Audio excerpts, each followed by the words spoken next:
समुद्रगुप्त के बाद गुप्त साम्राज्य की बागडोर संभाली उनके पुत्र चंद्रगुप्त द्वितीय, जिन्हें इतिहास में विक्रमादित्य के नाम से भी जाना जाता है। उनका शासनकाल न केवल गुप्त साम्राज्य की शक्ति का शिखर था, बल्कि भारतीय इतिहास का स्वर्ण युग भी माना जाता है। चंद्रगुप्त द्वितीय ने अपने पिता की सैन्य और कूटनीतिक नीति को और आगे बढ़ाया, लेकिन उनका असली योगदान था साम्राज्य की सांस्कृतिक और आर्थिक समृद्धि को नई ऊंचाइयों तक पहुंचाना। उन्होंने पश्चिमी क्षत्रपों को पराजित कर मालवा, गुजरात और राजस्थान को गुप्त साम्राज्य में शामिल किया, जिससे अरब सागर तक सीधा संपर्क मिला और समुद्री व्यापार को अभूतपूर्व बढ़ावा मिला। उनके शासन में गुप्त साम्राज्य की सीमाएं बंगाल से लेकर पंजाब और उत्तर से लेकर अरब सागर तक फैली थीं। यह काल राजनीतिक स्थिरता, सुरक्षित सीमाओं और मजबूत प्रशासन के कारण व्यापार, कृषि और उद्योग के लिए आदर्श था।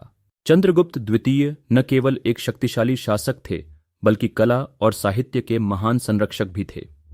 उनके दरबार में नवरत्न कहलाने वाले विद्वान और कवि थे, जिनमें कालिदास, वराहमिहिर और धन्वंतरि जैसे नाम शामिल हैं। इस दौर में संस्कृत साहित्य, ज्योतिष, चिकित्सा और गणित में अद्वितीय प्रगति हुई। उनके शासन में अजंता और एलोरा की गुफाएं, बौद्ध और हिंदू मंदिर और अद्भुत मूर्तिकला का विकास हुआ। सोने चांदी के सिक्के उनकी आर्थिक मजबूती का प्रमाण हैं और अंतर्राष्ट्रीय व्यापार से साम्राज्य की संपन्नता और बढ़ी। चंद्रगुप्त द्वितीय का नाम न्यायप्रिय और दूरदर्शी शासक के रूप में दर्ज है। उन्होंने सैन्य शक्ति और सांस्कृतिक उत्कर्ष को साथ साथ साधा, जिससे गुप्त साम्राज्य न केवल एक राजनीतिक महाशक्ति बल्कि एक सांस्कृतिक आदर्श भी बन गया। अगले अध्याय में हम देखेंगे कि गुप्त साम्राज्य की इस समृद्धि के पीछे नवरत्नों की भूमिका कितनी अहम थी।